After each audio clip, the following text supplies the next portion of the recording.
Hello everyone and welcome back to Camtech. As always, I'm Kyle and today we're going to be taking a deep dive into the fascinating world of computer networking, where devices connect, communicate, and collaborate seamlessly. Whether you're just starting your IT journey or looking to strengthen your networking knowledge, this video will lay a solid foundation into the world of networking. Let's start our journey by unraveling the fundamental concepts of computer networking. Imagine a computer network as almost like a digital web containing various devices like computers, servers, smartphones, and countless other gadgets. These devices come together in a coordinated symphony to share data and resources, enabling seamless communication and collaboration. Networking stands as the backbone of modern technology, playing a pivotal role in our interconnected world. This it's a force behind data transmission, allowing devices across the globe to exchange information and enabling us to access the vast universe of the internet. Without networking, many of these things we take for granted today, such as streaming videos, browsing websites, and sending emails, would be impossible without it. To understand how data smoothly traverses this intricate web of networks, we turn to the OSI model. Think of it as the essential framework that guides data on its journey through a network. The OSI model divides this networking process into 7 distinct layers, each with a specific role and purpose. This model serves as a structured roadmap for data as it navigates through the intricate labyrinth of networking. Also, I chose to show you the OSI model, now this TCP/IP model, because the OSI model goes slightly more in depth in the application layer, and most importantly, because CompTIA uses the OSI model. So, if you're studying for the A+, this is going to be better for you if you're not. So firstly, we have layer 1, which is going to be the physical layer. This deals with the actual hardware, such as the cables, switches, and network cards. It's the tangible foundation of the network. Layer 2 is going to be the data link layer. This manages the communications between devices on the same local network, ensuring data packets get to the right destination. On layer three, we have the network layer, and this handles routing and logical addressing. It decides how data packets move between different networks. On layer 4, we have the transport layer. This focuses on end-to-end communication, managing data flow and ensuring data arrives intact. Layer 5, we have the session layer. This establishes, maintains, and terminates communication sessions between devices. At layer 6, we have the presentation layer. This is responsible for data translation and encryption, making sure data can be understood by different systems.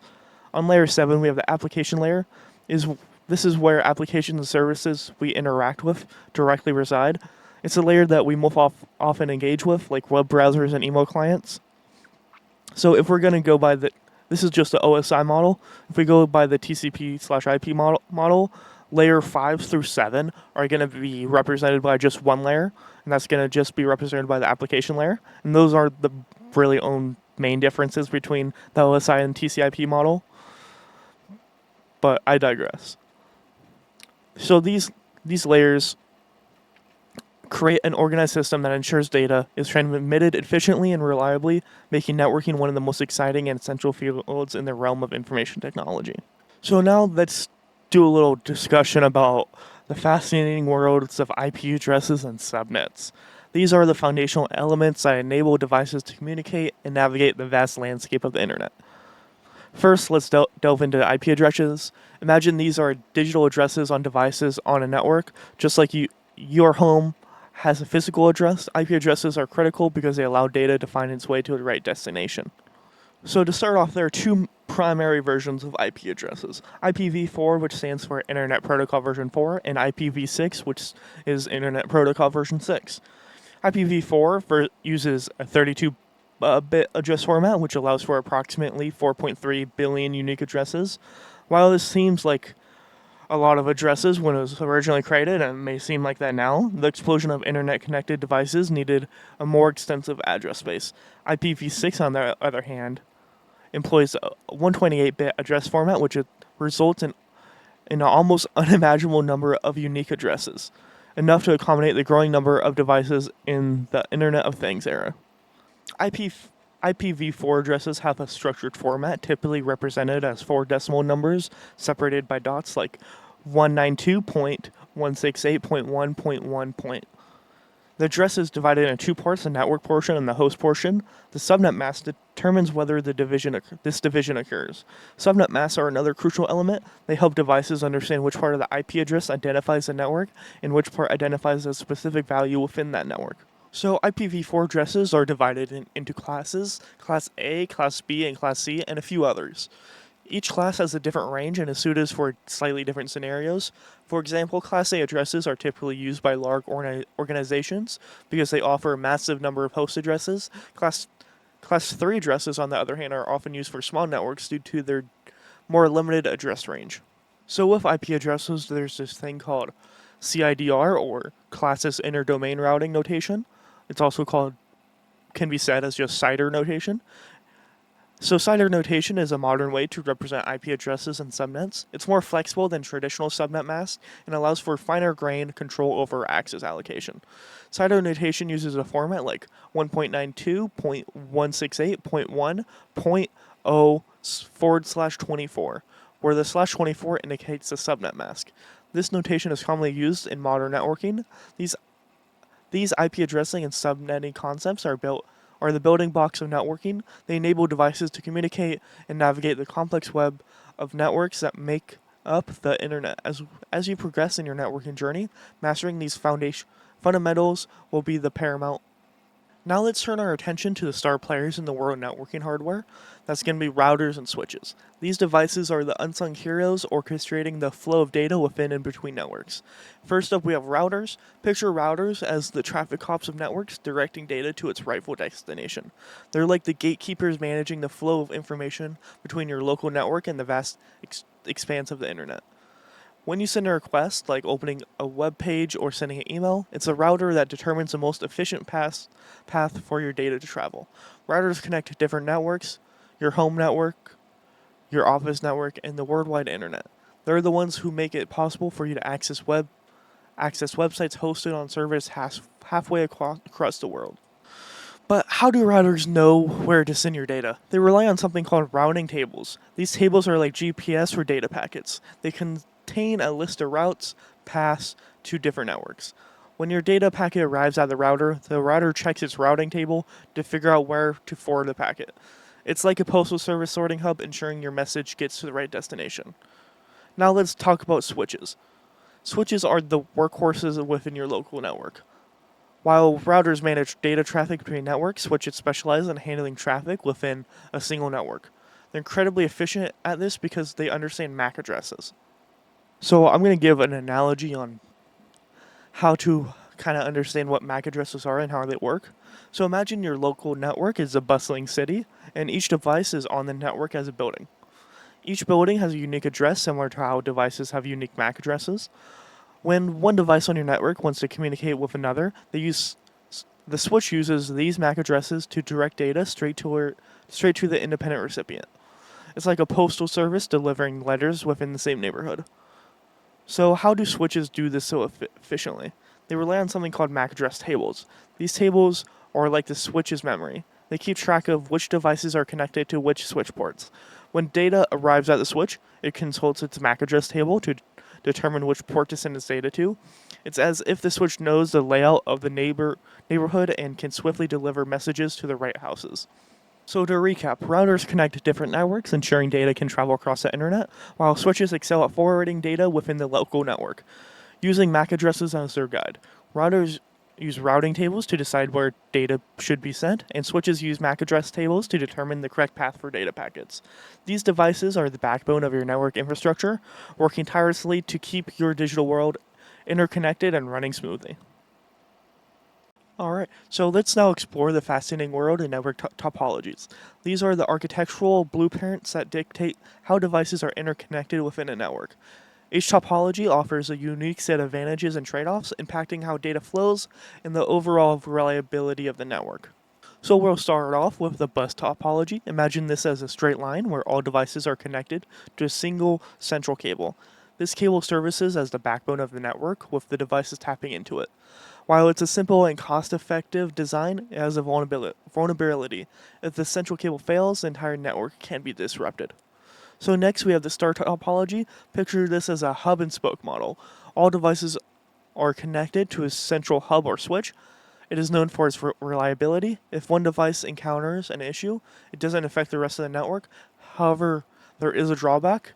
If the central hub fails, the whole network can go down. Another topology is the ring topology. In this configuration, devices are connected in a circular manner. Data circulates around the ring until it reaches its intended destination. While it can be resilient, if one device or link in the ring fails, it can disrupt the entire network.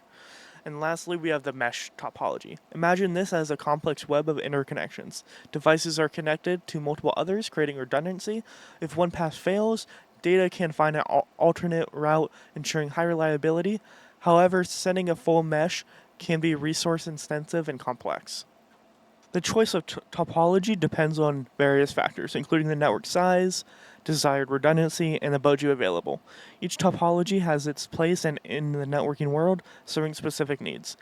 In real world scenarios, networks often use a combination of these. For instances, a large organization might deploy a star topology within each department and connect these stars through a bus or a ring topology at the core. Such hybrid designs aim to maximize efficiency and reliability. As you dive deeper into the world of networking, understanding these topologies become essential. They define how data flows within a network and influence its overall performance and resilience. Now, since we have a basic understanding on the theory of networking, let's dive into the realm of network troubleshooting, a critical skill set for anyone dealing with networks. It's like being a detective, uncovering and resolving issues to keep your network running smoothly. Common network issues can range from connectivity problems to sluggish network speeds. When you encounter these issues, it's essential to start with the basics. So when you're doing troubleshooting, you want to start with the most basic issue that it could be, because the most basic issue are the ones that you can solve easily and quickly. So you want to start with those and progressively get more and more in depth. And as you go more and more in depth, you're going to find more and more information about what the issue could be. So these are just going to be the general steps you kind of want to follow from easiest to hardest, that kind of what you want to use to guide you in your troubleshooting issues. So first you want to ensure that all physical connections are secure. Check that cables are firmly plugged in, whether it's Ethernet cables connecting devices or power cables for networking equipment. Step two, you want to make sure you can connect to the network. So you want to use the ping command in, let's say, PowerShell, or you want to use Linux Bash. This command sends a small packet of data to a target device or a website to check if it responds. For instance, you can do ping space google.com can verify if you can reach Google servers. And with that, you can verify if you're reaching a specific website, you can see if it's a network issue on your end or if it's an issue of Google servers themselves.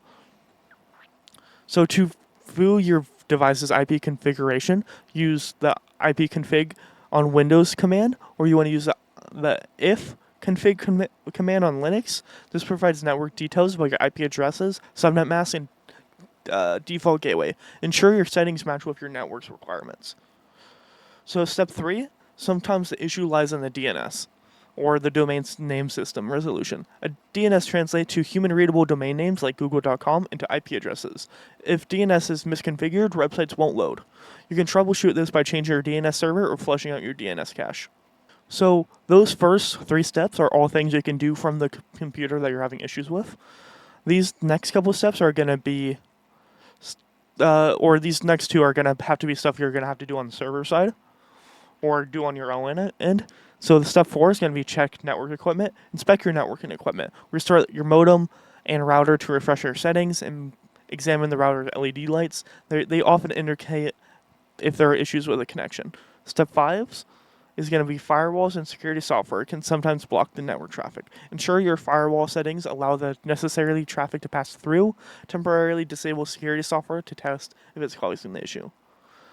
Step 6 is going to be updating firmware and drivers. Outdated firmware on networking equipment or drivers on devices can lead to network problems. Check for updates and apply them if variable. Remember, troubleshooting often follows a systematic approach, ruling out potential causes step by step. These foundational troubleshooting steps can help you resolve the common network issues and ensure your network remains reliable. And keep in mind, these 6 steps, they're not going to solve every network problem or at all. They're not going to solve every single one, but they're going to help you guide and gain more information so you can slowly figure out the problem and slowly learn how to guide you through the problem.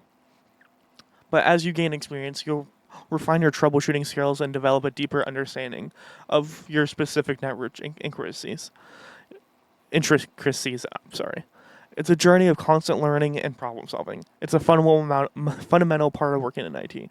If you don't like problem solving, learning, and constantly trying to maintain something that's constantly evolving, you're not going to like working in IT, sorry. But if you do like that, like me or like Matt, you're going to love this entirely. So, in conclusion, networking is the lifeline of modern technology, connecting devices and enabling the flow of data. We covered IP addresses, routers, switches, network topologies, and essential troubleshooting techniques. To continue your journey into the world of networking, explore additional resources and engage in hands on practice.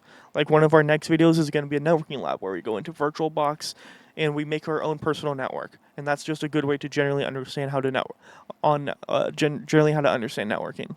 Remember to subscribe for more IT content and feel free to suggest topics that you want us to talk about in the future. Thank you for joining us today. And remember, networking may be hard, but it's an essential part of IT. And we're here to help you guide through it. Thank you and have a good rest of your guys' day.